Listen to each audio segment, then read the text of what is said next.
anybody who's watching, and good morning, Doug. Good morning. So if you're just joining us, this is our live streaming session. Today we're going to be talking all about the charity Tools with a Mission. We're going to be speaking to the guys there, some staff and volunteers. We're going to be showing you around their site, answering some questions, and listening to what they've got to say about what they do and how your sheds might like to get involved. So if you're watching this after the event, welcome as well. And you can't obviously ask questions, but hopefully you'll find out a lot of information from today's session. So if you're not familiar with me, my name is Rachel Meadows and I work for the UK Men's Sheds Association. And joining me today, we've got Doug Misen, who's one of our ambassadors. Doug, if you want to say hello. Hello, yes. A little bit of background on me. I was a founder member of the Halesworth Men's Shed 9 years ago. And have been an ambassador for about the past 6 or 7 years, looking after primarily eastern Suffolk, which is a long, thin stretch. So I've known of Tools with a Mission for some years and had a good visit yesterday, and I'll come back to that perhaps a bit later on. Yeah. Great. And if you are watching this and you've got any questions or comments, any questions for the staff at Tools with a Mission, or for Doug about the kind of work his shed has done with Tools with a Mission, please, you can comment, as it says on the screen, via Facebook or YouTube. So ask away, share comments or ask questions, and we will be answering these at the end of the session. So please do share your thoughts. So as I said, Doug has been involved with Tools with a Mission for a little while. So Doug, I don't know if you just want to explain a little bit about what your shed does with them. Yeah, like many sheds, well, like most sheds actually, we get a lot of old tools given to us, primarily by widows when they're clearing a husband's shed who died, perhaps need to get rid of the tools, and they turn up very regularly. And Tools with a Mission are very keen to take over a lot of those tools because the old tools are good quality tools. They want to send out good quality tools to their contacts in Africa. So we pass them over there from time to time. I went down there yesterday because we're thinking about setting up a little refurbishment centre in Halesworth for the local area. And there are a number of these that have popped up all around the country. And I expect Trevor will have something to say about that a bit later on. So we had a fascinating tour of the shed yesterday and quite amazed at what's going on there. And hopefully you'll be quite amazed as well when you see it. Amazing range of stuff they do, an amazing ability to make money out of what we call rubbish. They know people who will buy it, not only in the UK, but some goes to New York and elsewhere around the world. So they make the money to send out their container loads of tools off to Africa. And it seems to work. It looks chaotic, but it works. And it's under control. That's my link to Tools with a Mission at the moment, and hopefully it's going to increase in the next few months. Oh, great. Yeah, and that's it. We'll see today what Doug saw, some of what Doug saw yesterday. So I guess we'll move on straight ahead to the guys at Tools with a Mission. So thanks, Doug, for filling us in, and we'll come back to you later.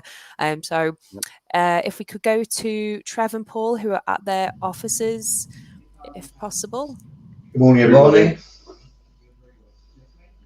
Here they are, seamlessly. Hi, Trev. Hi, Paul. How are you today? Hi there.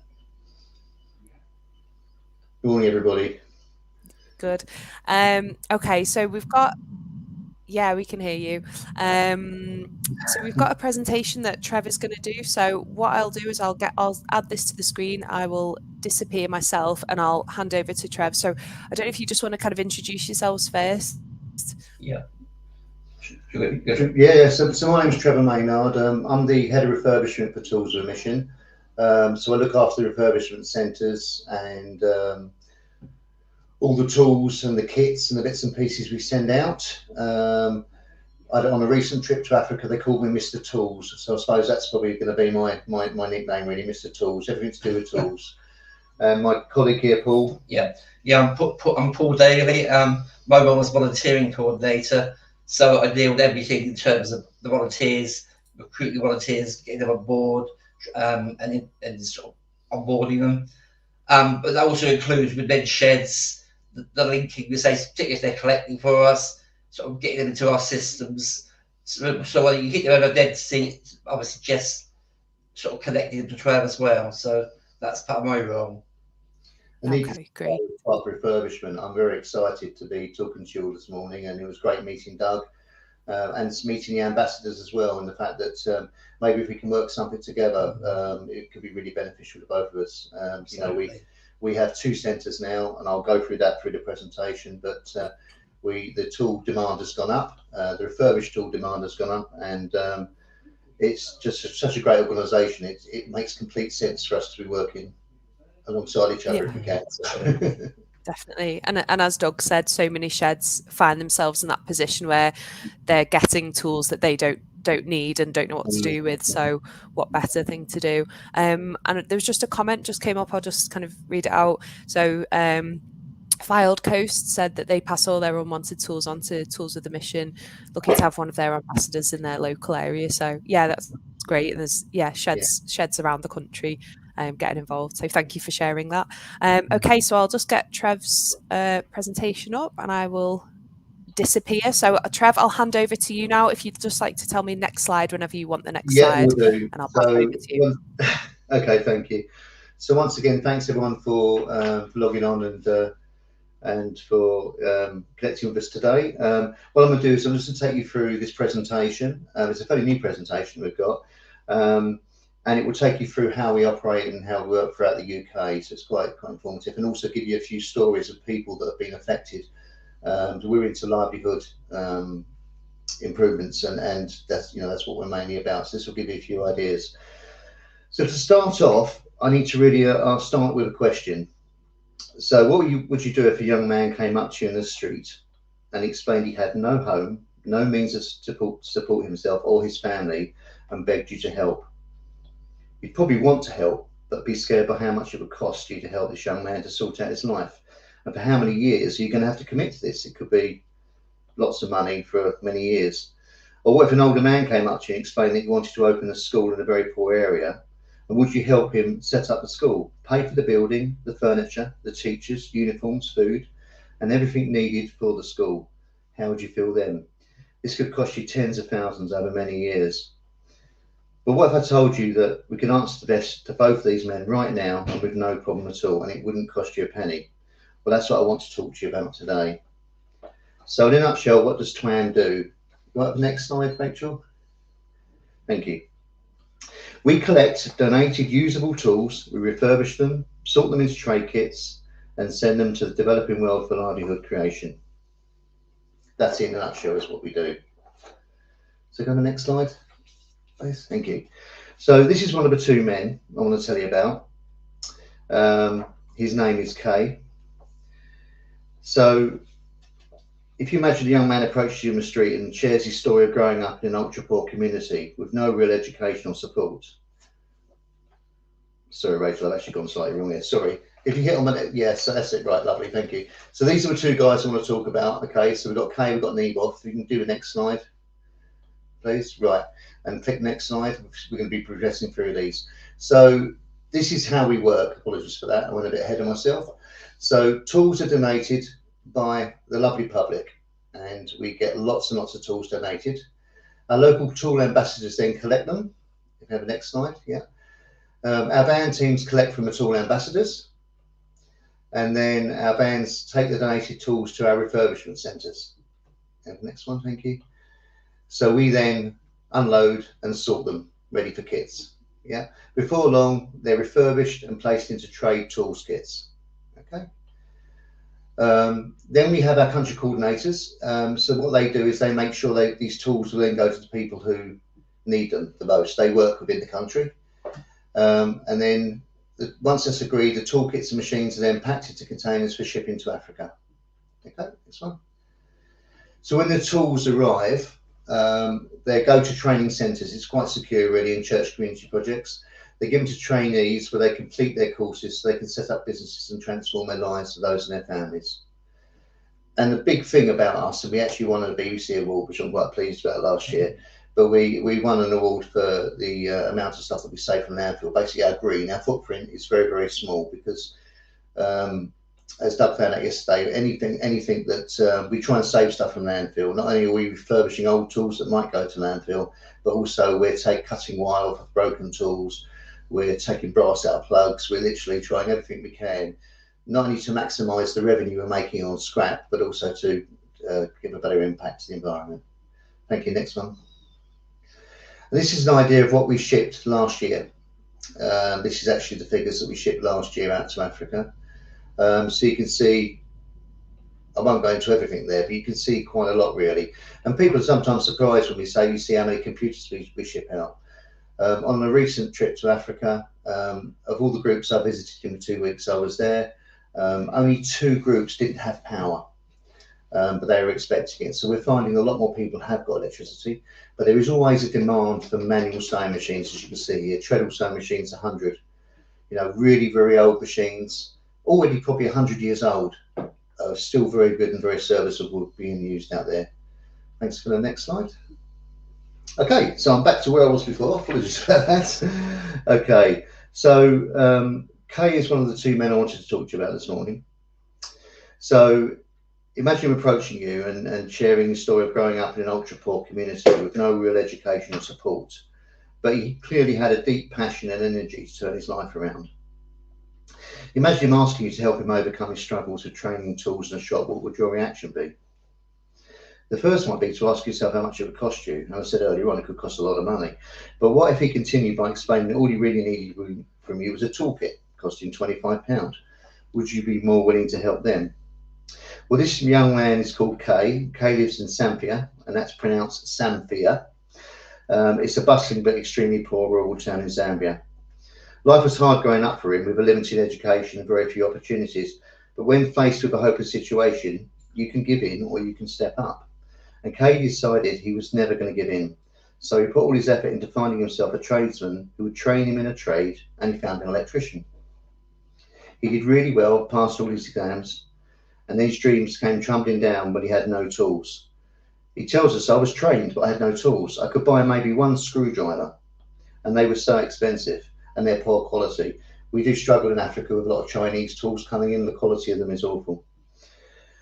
All the hard work and hope seems to have been for nothing. But then he had an idea. He continues. I knew TWAM helped lots of people, so I hoped they would help me. They did, and I got my electrician's kit in 2019, and from TWAM I got everything I needed. After I got my tools, my life was changed, and the tools are very strong. When people knew I had tools, they would call me for work, and the money I earned paying for my shop, which opened 18 months ago in March 2021. Go next slide, please, Rachel. Okay. This shop is a huge step for Kay and brings in lots of customers.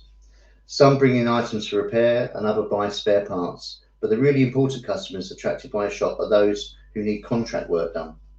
This means wiring up a house or a shop or a large electrical building repair. These contacts have allowed Kay to employ 4 people he's training up to be electricians. Next slide. Okay. Thank you. So Kay tells us, TWAM has changed my life. Before I had few tools and lots of dreams. Now I have lots of tools and my dreams have come true. My life has been completely changed. And Kay is an amazing example of the power of tools to transform lives. There is no point giving people skills if they do not have the tools to take advantage of those skills. But when they are given the tools, they want to share the blessing of them with others. So many times we're told by people given our tools, God has blessed me with these tools, now I must bless others with them too. And when they say others, they mean the ultra poor, who are still struggling as they once did, before someone showed them the kindness and vision to believe in them, train them and offer them tools. So next slide, please. Okay. Can you even begin to imagine the impact of over 16,000 toolkits and machines going to Africa every year, including over 3,000 sewing machines? The second guy I want to talk to you about is Naboth. He should have been called Naboth after a biblical character, but his parents couldn't read or write, so they spelled his name wrong.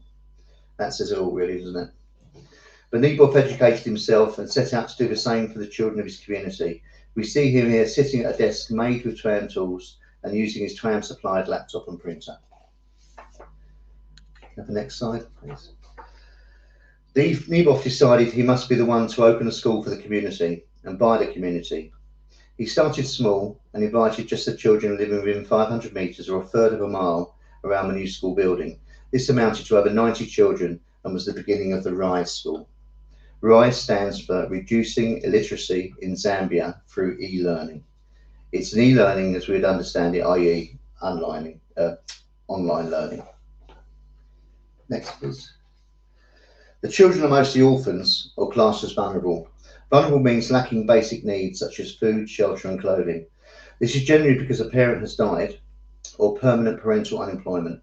Most of the children are from single parent homes. The emotional trauma of so much pain and struggle so early in life is obvious to see in some of the children. Next, please. Oh, yeah. But Nieboff faced the age-old problem of poverty, a lack of money and resources to equip and run the two-room school. This is where Tools of a Mission and several dedicated local volunteers came to the rescue. Next, okay. The first local volunteer was Hans Suma. He was one of the few people in the community with a paid job as a military policeman. He gives all his spare time to support the school. Next, please. He's also a carpenter and uses his skills to make all the school's furniture, including Nieboff's desk and the chairs and the desk used by the children. All the tools have been supplied by TWAM. He also makes additional furniture to sell on behalf of the school to raise much needed income. This is incredibly sacrificial, as he has been attempting to build his own family a home since 2005 and is still only halfway through. He might have completed it by now if he did not give so much of his time to the school. Next, please. Another volunteer was key volunteer is Annin. She's a tailor and using a TWAM supplied sewing machine makes all the school uniforms. She does this in the morning and in the afternoon she teaches the parents of the children. She started this when the parents came to her and asked if they too could come to school to learn tailoring. So now every afternoon parents come to begin their journey to livelihood creation and their own tailoring business. In her spare time in the evenings, Annin makes clothes so she can sell to support the school. This is simply amazing. Next slide, please. And the next one. Just some pictures here of the kids. So as you can see in this, sorry, yeah, just one back again, please. Thank you. So you can see the children here. They're being fed. They're being fed the local food of shima, which is a maize that's cooked. If you're lucky, you can have like they've got there a bit of soup or maybe a bit of what we would call village chicken. Village chicken is like an ordinary chicken. It's just it lives in the village and it's very skinny. There's not a lot of meat on it. But you can see that maize is very cheap to buy and cook, and it is extremely filling. So that's the main national dish that's out there. Next slide, please. Thank you. So between the three of them, Nieboff, Hans Suma and Annin are supporting the entire school and its 6 poorly and rarely paid teachers. But even their commitment to the vision would have come to nothing without the provision of TWAM carpentry kits, sewing machines and computer equipment. Thanks to them, the school has furniture, the children have clothing, the teachers are paid, and the community is gaining new ways of employment. The final benefits are that Annin is also training the teachers in tailoring. They are now using the TWAM sewing machine to make clothes they can both wear and sell to support themselves. And importantly, the school now has enough income from carpentry and tailoring to give every child a hot meal in the lunchtime, as you just saw. For many of the children, this will be their only meal of the day. A community transformed by dedicated volunteers, given the tools needed to make their dream a reality. It's hard to believe a carpentry kit and a sewing machine could achieve so much. But this is the incredible impact tools given to the right people can have. Can we have the next slide, please? So this is a carpentry workshop that you can see a picture here of Roger, who works at our new centre in the Midlands in Rugby. He's actually working on carpentry kit there, and you will actually see later on when we do all round with Sheldon, the supervisor here, he will actually show you a carpentry kit as well. It's one of our main export things, one of our most things that's in demand really. In fact, we've had so many power tools in of recent, and because of my recent visit, we only found two sites that didn't have electricity. That we've now started putting in power tools actually in the box as well. So this is a large carpentry kit, and a workshop, as you can see all different items there. They'll get 8 large power tools. That could be a bench drill that's a foot high or 5 foot high. It could be a lathe. It could be other things like that. So it's quite a large kit. But now, as I say, we're putting power tools in the small single boxes that we send out, in the hope that that will give extra help and support to the people that need them. Okay, the next and the next slide. Okay, and the next slide, please. That's fine. We'll need to move on with that one, so I do apologise. This, yeah, move on to, yeah, off that one. Brilliant. And right, so this is now the apologies about that. So these are the different centres we've got that are our official TWAM centres here. So on the left-hand side, you can see there at the top, that is the Rugby Centre, based in the Midlands. We've been open there about a year. So our chief exec, a few years back, about 3 years back, had a 5-year plan. The plan was that we would expand. So on the right-hand side, you can see the Ipswich Centre, which is where I'm based. At our peak, we've sent out 19 20-foot containers from here. Every container has between 9 to 11 tons of tools on it. So you can see we need lots of tools here. We're actually going to be doing, with the 5-year plan of Rugby, by the end of it, we'll be shipping 32 containers from both sites. So the idea is we're reducing the figure we're sending from both sites, mainly because we want to give everybody what they want. And it's a feast or famine in this role, and it's because obviously the stuff is donated by the public. So at some points we'll have computers, some points we won't have computers. Then we'll put out a request asking for more computers, and then we end up with loads of computers. So it's all quite as I was explaining to Doug yesterday, you sort of we can't run like Amazon. We have to run on what we get in from our wonderful donations and from our collections. So Rugby eventually, in the next couple of years, will ramp up to 16 containers a year. So 32 containers between the two.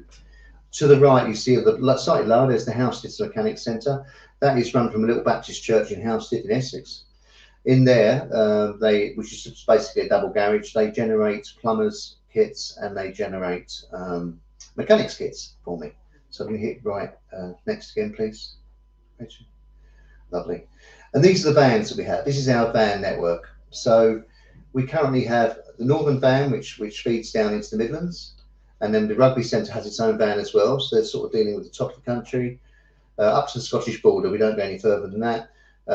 And then you can see the Ipswich Centre and van serviced again by 2 vans lower down. We've got the South East van and the South Central van. So they all supply to us. And obviously we have our own van as well. So we have quite a lot of stuff coming in on a weekly basis. Next slide, please. Okay. And these are the different the groups that have got involved at the moment, as you can see, including with those. Tool Aid Ringwood is a good example, down the bottom there. Tool Aid Ringwood is a group that produces tools which literally go straight from our containers. So they could produce a carpentry kit or an electrician's kit. They have all our kit lists, and they work alongside us. And we're not the only one. I think they also work with another charity as well. And you can see the other people supplying us there and helping as well. Next slide, please. So we've got a 1 million tool challenge, which we're well online for getting tools, really. So because we're upping the amount we're sending, it's becoming very achievable. But the amazing thing is each container will support around about 30 groups of people. And you can imagine the amount of livelihood changing we can do by these sort of figures, and we're getting there. Next slide, please. So there you can see, this is the amount of tools we've actually shipped so far. We've shipped 700,000, which is quite incredible. And as I say, each 20-foot container has 9 to 11 tons on. We ship 40-foot containers quite a lot now, especially to Zambia, which is one of our biggest export countries too, because it's cost efficient to send a bigger container against a small one. Currently, it's running at just under £10,000 a container, and we've got one going every 3 weeks here. So it's obviously a lot of money that we're supported by our donors, and also from tool sales for things that wouldn't be sent to Africa. Next slide, please. And you can see the countries we're currently working with at the moment. So this is a bit of a busy slide there. So you can see that we look after Zambia, we look after Uganda, DRC, Zimbabwe. And if you kick the slide again, please, Rachel, and then you can see that we're actually taking on Burundi, and Tanzania as well now. So we're taking on more countries too alongside. Can I have the next slide, please? Okay. Yeah. So the next slide. I'm going to blind everyone with that. So that is it, really. That was my obviously I'm hoping you'll have lots of questions for us, and we're really ready for you. There's just some of the different leaflets that we have that we show out, really, tools wanted. We have loads of information that we can provide on what we take and what we don't take. And yeah, so thank you very much for listening to me. And yeah, let's run through the last slides. I think if you hit there, that's it. Yeah, it's all done. So thank you for listening to me on that. I hope that was informative for you. Yeah, thanks so much, Trev. It's I think it's amazing to see the actual figures and hear the amount in tons, and you think how much can fit in a container. It's just an incredible amount, really, when you hear 1 million tools. It's huge. So yeah, thank you very much for sharing all that information. And the next part of our session, as you said, is Trev's going to disappear and go and log on his phone. So if you want to go and do that, Trev, then we can join you too for our Challenge Annika style run around the facility in first person. So, but yeah, it's just I'll get Doug back on. Here's Doug. Doug, what did you think of that presentation? Yeah, that's great. And just going back to my trip there yesterday, the things that really struck me was the amount of stuff. I can't call it anything else than stuff. Floor to ceiling in a big warehouse, absolutely stacked full, but obviously all in order and under control, and being dealt with as best they can with their volunteers. And also the variety of stuff amazed me. From some of the big bits of woodworking machinery down to knitting needles, and kind of everything in between. And it seems that there's nothing that they can't either put into a kit or sell to make some money to pay for a container, to go out. They really do an amazing job with a huge amount of stuff there, and it's all kind of so much under control. In interest, one fact that stuck in my mind. As Trev said, Sorry, carry on, Doug. Yeah. Now, one thing stuck in my mind. We looked at the kind of sewing machines and knitting machines. Knitting machines which aren't popular in the UK now, get put up in the loft forever. But a knitting machine can keep a school open. The teachers teach in the morning and make things in the afternoon on the knitting machine, which they can sell, and that money keeps the school going. So it's not that difficult, and there's no great sophisticated machinery around the place either. An awful lot is, the refurbishment is done by hand with small bits of machinery in fairly small areas, and there's nothing that sophisticated about it, but it works because there's great volunteers down there who kind of buckle down and do what is necessary, and it as you can see from the figures that Trevor was talking about, it does work brilliantly. Yeah, and that's the kind of thing that sheds can get involved with if they want to do refurbishment. And Trevor will show us a bit more about what they've been doing. But as he said, and as you just said, Doug, it's not necessarily even about they'll whatever they get donated, they'll strip the metal from it and sell it for scrap and use that money for funding their projects. So yeah, everything can get used. And I think we've got Twamcam live ready to add. So Trev, I'm going to add you. Doug, Okay, I'm going to make us disappear again, Doug. So okay. So Trev, if you're able to turn your camera around, landscape. That's it. Yeah, sorry, landscape. Yeah, that's fine. There we go. Okay. That's better. Yeah, sorry, I forgot. I'll hand over to you, Trev, for your walk around. Okay, so I'd just like to introduce, I'm behind the camera now, so I'd just like to introduce you to Sheldon. Sheldon's the supervisor here, number 2. He's going to give you a bit of a tour around our very busy warehouse at the moment. I would just say we would go outside and show you the but at the moment it is pouring with rain. So we're going to start from tools in, and I'll hand you over to Sheldon. Well, hello, I'm Sheldon, supervisor, as Trev mentioned. So this is goods in. So the outside where you saw from so that. So use your van, pull up, and we'll unload here. And then these two fine gentlemen work kids in on Wednesdays, and they'll do our first level sort into a mechanics pile, carpentry pile, power source pile, stuff we won't make use of, stuff that we'll sell, and also take things to the skip. We go around.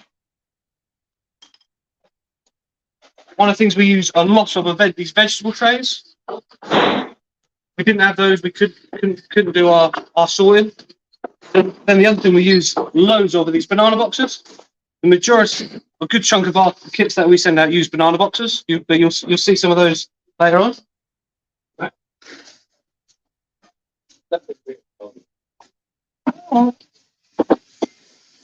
Right, so this is our power saw department, and I'll hand you over to Mark. Good morning, ladies and gentlemen. I'm Bart. I'm one of the volunteers here. I've been working in the warehouse for about the last year.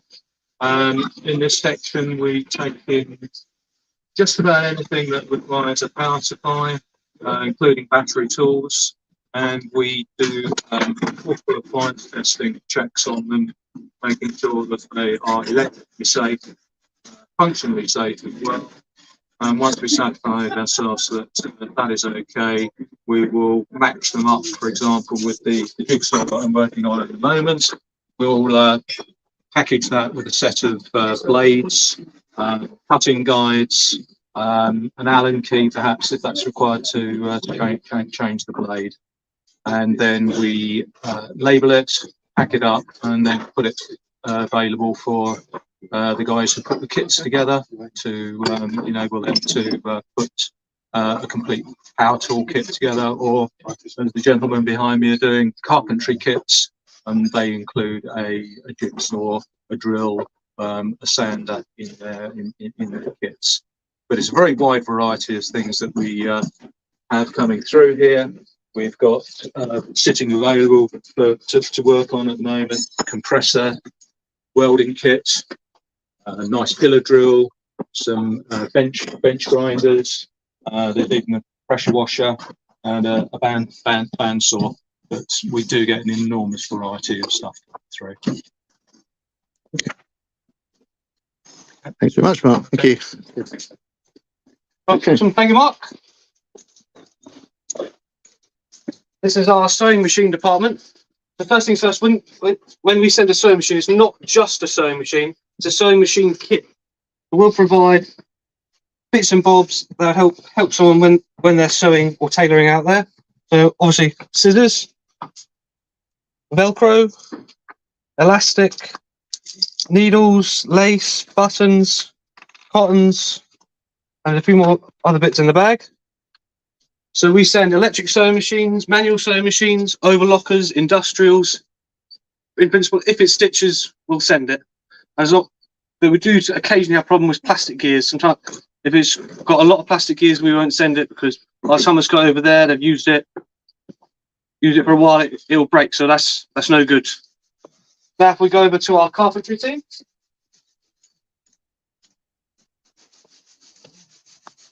And I will hand you over to them. All right. Good morning. We are in the process of doing two things here. One is we're refurbishing. The other is we're packing boxes to send out the kits. So first of all, you can just see a little bit of refurbishing that we're doing. Little hand drill. What we tend to do is make sure it just works all right. We don't worry about polishing up, make it good, brilliant. The idea is make it good enough so that you don't waste a lot of time but get the stuff out. So this one, for example, good enough. With chuck works fine. It's not polished or anything, but it's good enough, so that'll be done. And likewise, a whole variety of goods come in boxes like this, and we go through them all, refurbish them. That will just be tickled off a little bit, make it a bit smarter, and that will just be used as is.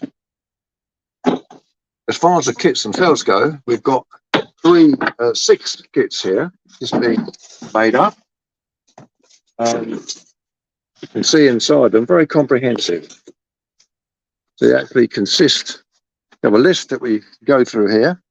and there's the 32 items, which is a lot, very comprehensive, making up a kit for a carpenter that would want to use. I would quite like to have a kit like this myself. However, we have a whole variety of kits, the whole gambit from, as you can see inside of things. We have screws and nails provided. You can see all those in there. And G-clamps. Then we have 2 types of plane.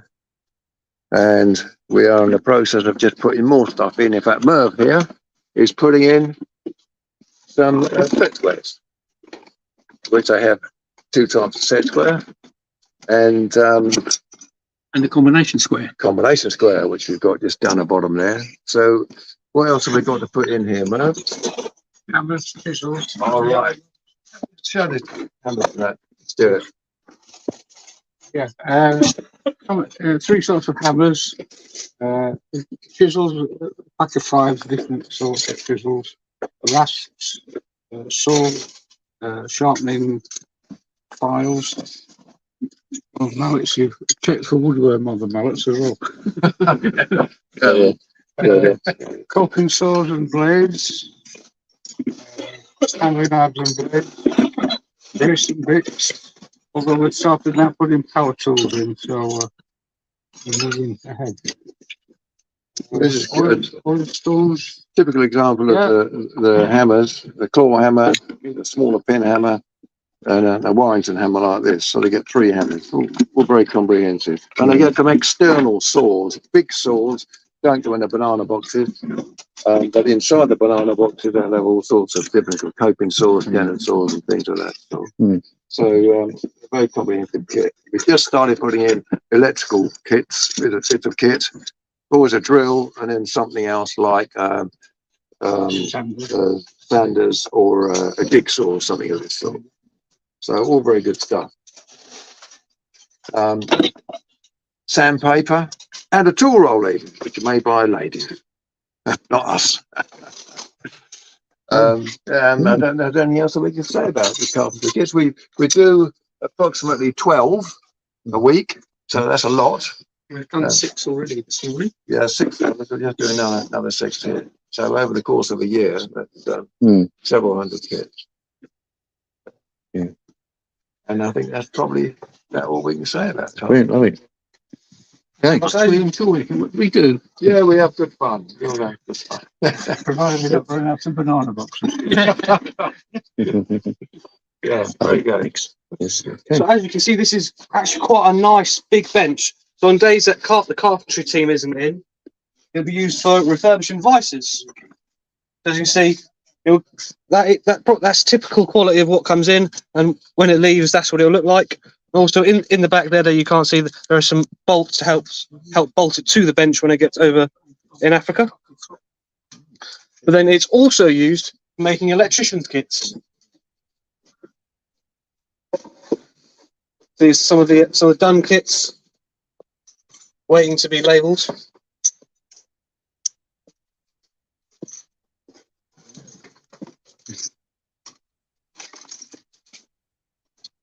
So most of our refurbishment is by hand, sandpaper, making things functional. Whereas other things require a bit more of an extensive, heavy-duty refurbishment. One of those things is planes, for which we use this beautiful bench we've got here. The whole bench acts as a filter, which saves us a lot of health and safety worry. So that's one of the planes typical that will come in. And by the time we're done with it, it will look like that. All beautiful and ready to use.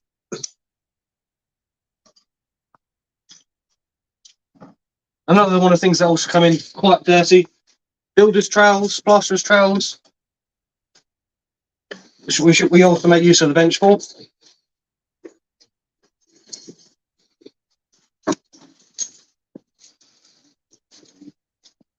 And just as I mentioned builders' kits, I'll hand you over to Steve, who will show you a builder's kit. I will. So it's up here actually.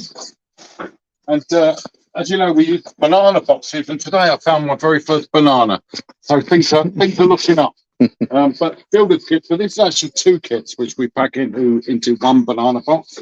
As you can see, it's a general set of tools that a builder would want to use starting out. So spirit levels and good selection of hammers. Bigger the better. You always need a big hammer. Bolster chisels are really useful, and selection of cold chisels as well going through there. And then all the trowels and everything, some pins and line. Everyone needs a big screwdriver. You can't manage life without those. And the tape measures as well. We usually use 5 meter minimum. We put in these, whereas the carpenters tend to use a 3 meter. So as you can see, all this stuff here, and all I do now is give it a final oil, a bit of a polish up, and pack them all in the boxes and ready to go. So yeah, all good stuff. I can always imagine someone opening it up at the other end and going, "Oh, great! I've got a really big hammer," because big hammers always best. But great, thank you. Thank you, Steve. Pleasure. As you can see on the shelf here, some of the goods that have already been refurbished for builders kits as they make their next batch of kits.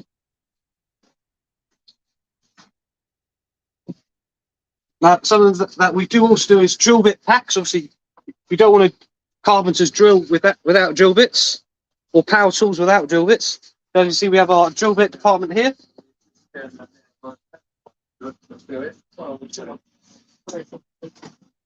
Well, a husband and wife team operate this department. The husband will sharpen the drills, and the wife will sort them out. When speaking to Nick, the person who sharpens it, he says it sharpens about 1,000 drills a day. Now, if you ask me, that's a bit of a boring job. Of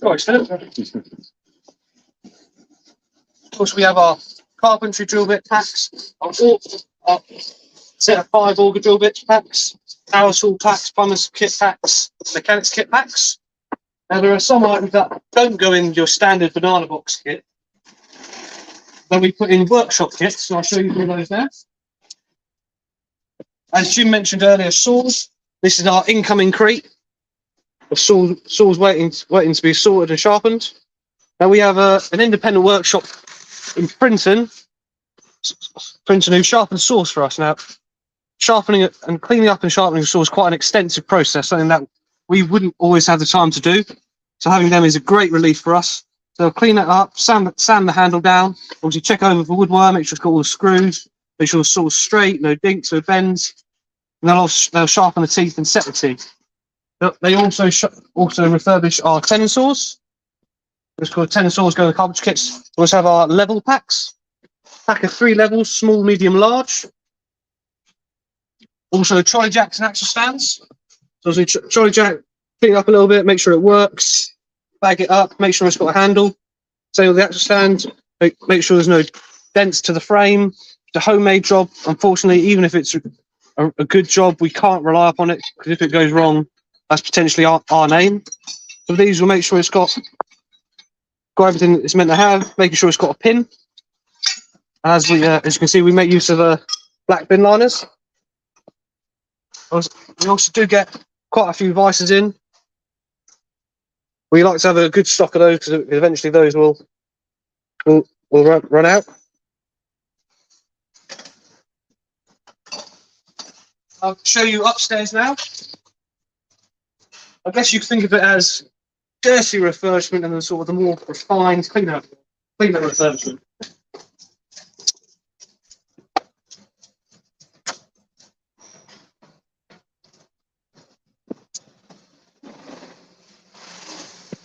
Here in the middle is a bit of storage.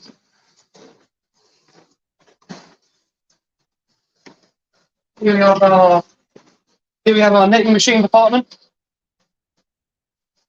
So knitting machines is one of the places where we will go in and do more on the repair side. As you can imagine, with stuff downstairs, broken hammer comes in, 10 more hammers are going to come in on the next van. So it's processed, whereas things like knitting machines, sewing machines will go in repair. So if that is got a crack along the case, we'll try and seal that up best we can. I imagine most of you have seen what a knitting machine looks like. About 200 needles in there. We will go in and replace all 200 of those needles if we need to. Of course, we don't You don't envy that, but the person who does has to do that job. Here we have sort of a storage area that's almost a department. But something we've noticed, certainly some that I've been here, is the quality of tools is going down. So something like a hand plane, that we've got quite a surplus of at the moment, in 10, 15 years, we'll never be able to have the finances to buy those planes in. So we're storing them up now. We've got a container outside, like I say, unfortunately we couldn't show you because it was raining. So we've got levels, plenty of levels, everyone's got a level. Garden tools, drill bits, bracing bit, egg beater hand drills. So all things that are surplus now, in 10, 15 years, we won't be able to afford to buy them. Now we move on to our Bible department. We send all Bibles out apart from King James. Certainly these and thous for someone having English as their second language. We also have an eBay department for things that it's better for us to sell. For example, Snap-on spanner, 15 quid for one spanner. Of course, yes, it's a good quality spanner, but it's better for them to receive a functional spanner as opposed to a high quality spanner that can be used. So if we sell that one spanner, we can buy blades, things that we need to buy in at the moment. Smaller sewing machine department. Here we have our haberdashery department. So our haberdashery department also make the sewing machine kit bags that you saw earlier. You've seen one for some items that would go into a sewing kit here. There's a small bag that contains small items, a needle case, press studs and so on. And then in the bigger bag, you have scissors and a scissor case, zips and buttons. And a bag like this will go into every sewing machine that goes out. And when bags come in like this, we can sort through them and they go then into allocated places. I've got cotton reels here, bag zips to be sorted. Small items go in boxes ready to go in kits. And if we come across things such as on the top here that are vintage, they can then be sold on eBay and bring in much needed funds for that. Okay, and then in here we've got fabric, which is packed into boxes, and I don't know if you want to show this some around there. So we're into these boxes are all packed with fabric and larger reels of sewing thread and some patterns. Those are ready to go out to fulfil applications on the next container. Awesome, thanks, Sue. Okay, very welcome. That's our IC department, and I'll hand you over to Greg. Morning. Welcome to the IG department. This is where, excuse me, this is where we refurbish all the laptops, PCs, etc. that we send out. What we ask for is when they submit PCs and laptops, they actually are within a certain specification with laptops and PCs of Windows 7. Then we can upgrade Windows 10. Anything below that will just get scrapped on the page. It just doesn't work. Apple items we've got, they get sent in, but we don't send those to Africa, but we refurbish those and they go on eBay or other auction sites are available. And we get cash to support projects and funds for spares, etc., as and when we need them. Do a bit of eBay as well, anything else that's on. For instance, sewing machine over there. It's a Singer 221, and that will go on eBay eventually and be sold. So really, that in a concise word is what we do here. Thank you. Here we have our hand knitting department. So here we'll make the hand knitting packs, obviously needles, patterns, and the wealth of wool that we have at the moment. It's not always the case that we have such a rich pick.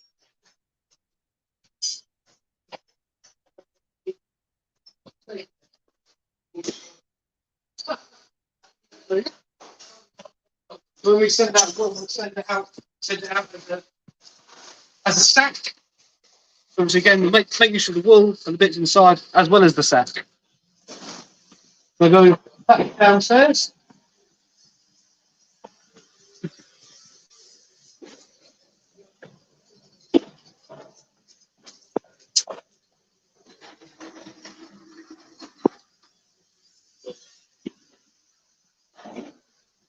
So this is an example of one of our more modern adjustments. Trev went to Africa. What long was it, Trev? A month ago. About a month ago. One of the things that was found that the workmates do come in, but we weren't sending them. Well, we stopped sending them. One of the things Trev found when he did his trip is that workmates will actually be of great use, particularly if all you've got is a plank of wood stuck in a tree and a small post at the end to hold it up. And that's what some of our more modern. So of course, we like to adjust. We like to make sure that we are sending what is of use and what's wanted.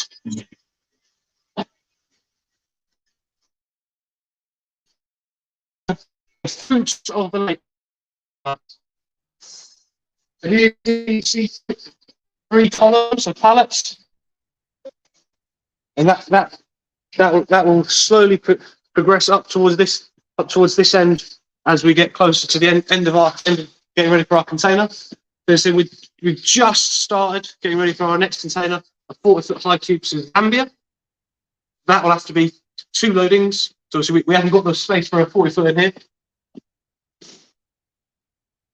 Then obviously we've got our lovely canteen upstairs, and that concludes us really. Thanks so much. Awesome. Thank you all very much for your time. Look forward to your questions. Thanks a lot.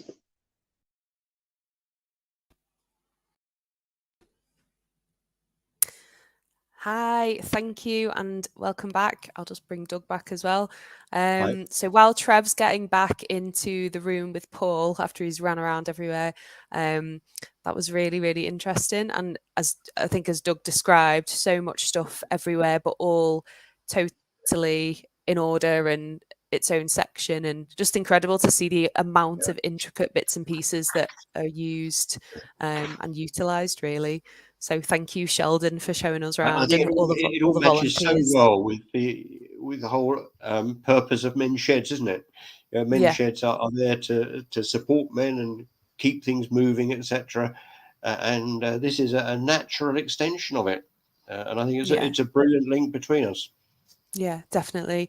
And I think as well, the other thing is about sheds, a lot of sheds are thinking about their environmental impact and their, trying to reuse and recycle. And even as Trev said and Sheldon said, the quality of tools now, they're using things there that, 100-year-old sewing machines, they are still fine and in working order. And it's amazing to be able to give new life to these pieces of equipment. So I'll bring Trev and Paul back in for a couple of questions, if that's okay. Hi, Trev. Have you caught your breath? I hope that was. Hope everyone was able to get all the angles right and show everybody what they needed to see. But it's certainly, it looked really good. We could see a lot.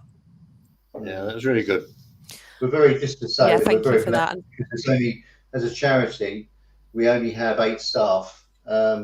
And over 500 to 600 volunteers. And as you guys are with Men's Sheds, we love our volunteers. They do everything for us, from the person going out talking to a women's institute or a Rotary Club or church, to the guy loading the container at the end of it, getting ready to Africa. Our volunteers. So we're very, very blessed here with our volunteers. Yeah, it's amazing, and thank you all for them appearing and telling us what they do and showing us a bit of how you work. We've got a couple of questions have just come in, or we've got a question. I think it's on the screen. So Jeff has asked, they have cordless tools with dead batteries. Are these any use to you guys? No, I'm afraid not. No. So I can sort of elaborate on that. So anything that's nickel cadmium, anything NiCad, anything older than lithium ion, we can't send. Even if we think that the battery is good enough, they don't survive well in the container. If the container takes 6 months to get to the location, quite often they find they're dead. So we will only send good quality lithium ion battery tools. Everything else we send is electrically based. So what we tend to do is we get a lot of builders dropping in. They say they'll drop in some really lovely tools, but they'll say the batteries are knackered.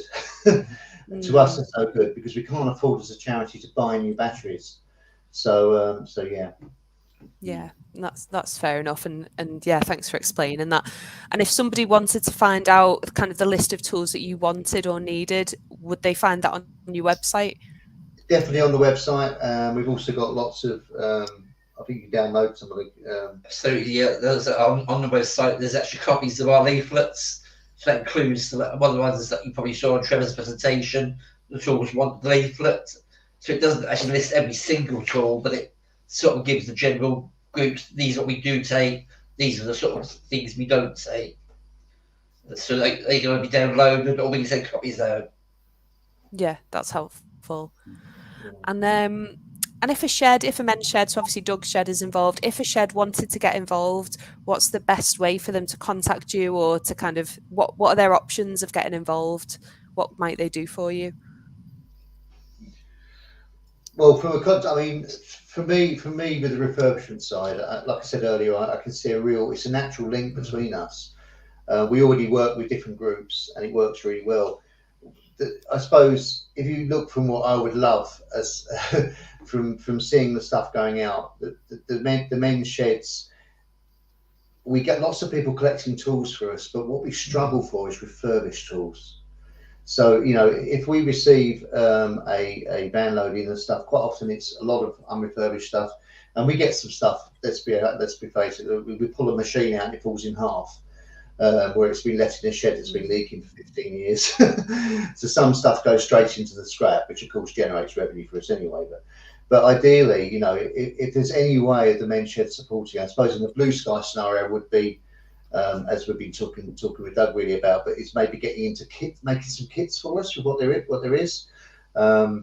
As we explained earlier on, we have limited volunteers, we have limited time, and we're trying to get as many containers out as possible. We're not going to send a gold-plated hammer out. What we will send out is a hammer that is serviceable, that is strong. But we're not going to paint it, you know, or make it, you know, because at the end of the day, it's going to have a hard life out there. What people want. It may be parked up under a piece of wood, as I saw in Africa. This guy's workbench was literally 1 2x4 plank banged into a tree, and he put his tools underneath that at night. Now that's great in the summer, but not in the rainy season. So you know, we just need to make them serviceable. So we do a light refurbishment here because we get so many items in. So a perfect scenario would be if the men's sheds can help in any way in supporting us by making some of our kits. Or refurbished tools would be brilliant, or collecting. Either way, absolutely, but yeah. You know that's the free. Whatever you do will be a great help to us. But in a perfect world, any support on the kits is great because we are volunteer. We have lots of volunteers here, and sometimes with sickness and everything else. We found this during COVID. You know, we really struggled. So if we've got external things coming in, and we have, you know, then it just help us support us. So carpentry kits, as we've shown you as an example, is one of our biggest exports. I can never make enough. So our kit, we make 12 here, and I may probably need around about 40 or 50 every 3 weeks. Wow. So other centres are now making kits for us and bringing them in. Yeah. So I'll let them say, we've got your kits ready? Yeah, pretty lovely. And away we go. But so anything anyone in the men's sheds will do will be a great benefit to us, whether it's sending us the tools you don't want, whether it's refurbishing the tools, or in a perfect world, making us kits would be my best friend. But but you know, and if and as you say, you can go on the website, which is twam.uk, isn't it? TWAM.uk. Yeah, there it is. So people can have a look on there, or if you're not sure and you want to get involved, or you're trying to think about how to do it, contact us as well. We can put you in touch with Tools with a Mission. And you actually spoke to some of our volunteer ambassadors the other week, and one of the things that was suggested there was groups of sheds doing it. So it's not all down to one shed. It could be a few sheds in an area that are collecting together, or, you know, producing these kits together, or whatever it might be. So it doesn't, you know, if you're just one shed, there may be sheds around you that also might want to get involved. So that's great. Doug, have you got any questions? Oh, sorry. On to the tools specifically, you know, we always get loads of chisels in, and I like playing around and cleaning up chisels, but a number of those have broken handles to some extent. Do you want them if they have a broken handle or not? No, is the answer really. No. No, But, so we do have a fair stock of spare handles around, which we probably. That's it. Yeah, we maybe in the original days when TRAM was formed, which we're talking about 1970s, then that would have been something we would have done. And I think I mentioned to you yesterday, Doug, that we have to make, there's a grey area or a line where every week I have to make decisions on things we receive again. Sheldon, my supervisor, we make decisions. If for example, shovels, for example, I know I use that as an example when I was giving you a tour yesterday, Doug, but if we get shovels in that are covered in concrete dust, I don't really want them. In the old days, someone would have used a heavy chemical on that to clear that off to make that presentable. But I don't want the risk of that with my volunteers and using heavy chemicals and things like that. So what we'll do is we get plenty in. So we'll scrap the ones that are past it and we'll send out the good stuff. It's the same with hammers. We're very lucky in that Ox Tools, for example, sent me 8 pallets of hammers every year. 8 pallets of brand new premium quality hammers. So what I'll probably do then is send out the best quality hammers to Africa, and some of the wooden ones are a little bit older. I would sell those through our network to vintage on the vintage side to help generate revenue as well. So we have to make this mix all the time. So we don't replace hammers. I mean, we don't replace handles. I mean, if you want to, that's absolutely fine, and send them in. We'll use them. But on the whole, we work on very light refurbishment. As Sheldon said, the deepest refurbishment we do is probably planes, where we're regrinding the blades, stripping them down, replacing the handles if they're loose, and also with the knitting machines, which can take a day for one machine. I mean, knitting machines get done because they're so gummed up from where they've never been serviced. But on the whole, sorry, the simple answer would be no. But I guess one of the things that impressed me yesterday was basically how, if you like, unsophisticated the process needs to be.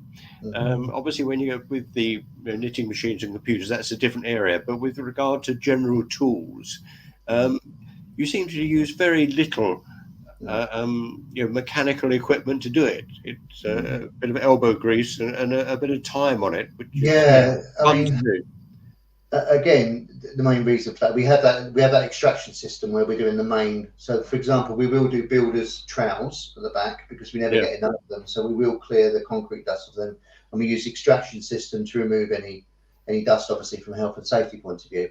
But on the whole, yes, we do very light refurbishment, and that's where the men's sheds I can see being a real great, having all the extra, it's amazing sort of association that's going on in the background and the experience, and as we find with the guys here,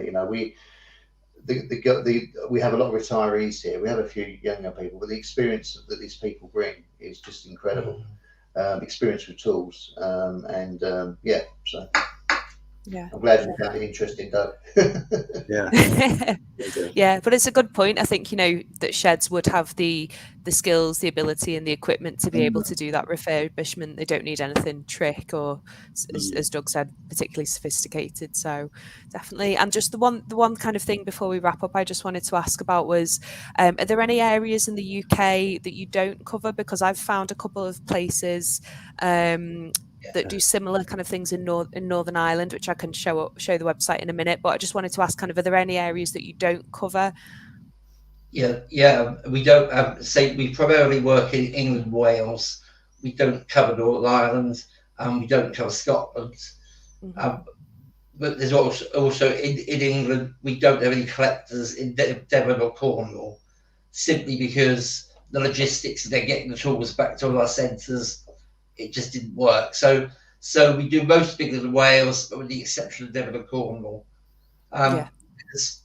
There's pockets where we're perhaps a little bit lighter on collectors, but we would be able to collect for a men's shed in most of England and Wales. Okay, thanks. And I'll show the websites in a minute. There's somewhere in Scotland and Northern Ireland. So if sheds are watching from there, they can still do something similar with other organisations. And same for Devon and Cornwall. There are places where they could that do similar work that they could donate tools to. Just wanted to there was a couple of comments. I think somebody commented while we were going around with Trev before. I'll just flash it up. So you just said what a fantastic place.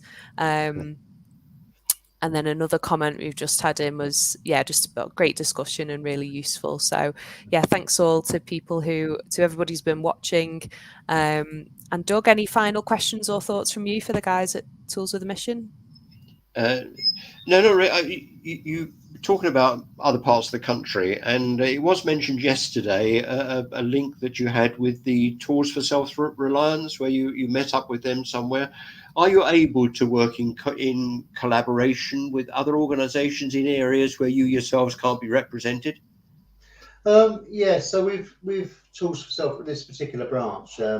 Tools for Self-Reliance do a very similar service to us. They don't ship as many containers. They do sell a lot more than they ship. Whereas we're really into shifting tools and getting them out to where they need to be. In this case, this is a Nottingham-based group that have found that they're not getting enough requests for making toolkits up anymore. And the great thing for me is they already make a Tools for Self-Reliance carpentry kit, which is similar to our own, but they build the wood box that it goes in, which makes it very, very heavy. I saw one when I was out in Africa. So they're very, very keen. It's worked really well, but they're obviously Nottingham based, which means they can feed into our rugby centre.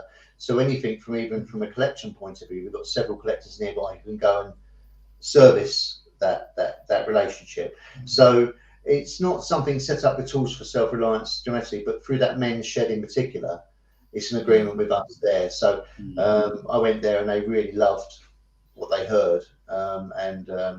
So hopefully they're going to be going into kit manufacture for us as well.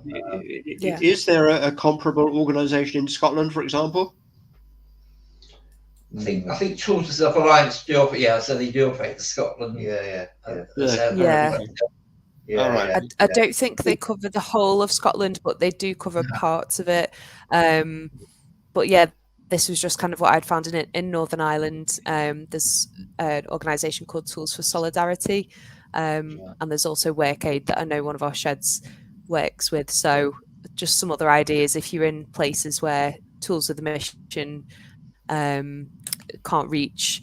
There are other places to have a look. So please check out these. So hopefully that's useful. I think with collaboration, it's just worth adding as well that if say we get somebody who's say at a shed that's got children and aids but no collector near them, we would refer to Tools for Alliance, and they would do this likewise to us if they've got somewhere they can't collect. So we do. We work sort of, not an official partnership, but we sort of.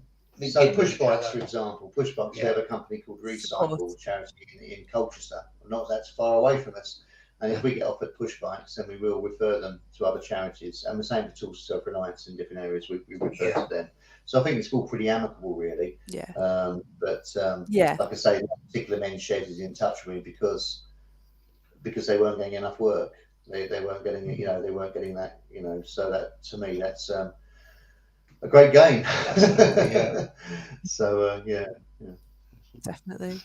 Oh, well, thank you so much for your time, and thank you to all your volunteers as well for taking the time to show us around and speak to us. And if people want more information, they can go to your website, which is on the screen now, and you can kind of find out how your shed can get involved. Or alternatively, if you want to get in touch with us, we can always put you in touch with Tools with the Mission as well. And thank you, Doug, very much for your input as well. And nice to have somebody who's involved already. Looking forward to this developing really successfully, I'm sure. Yeah. Thank you for showcasing this today to everybody. Really appreciate it. It's quite exciting. Brilliant.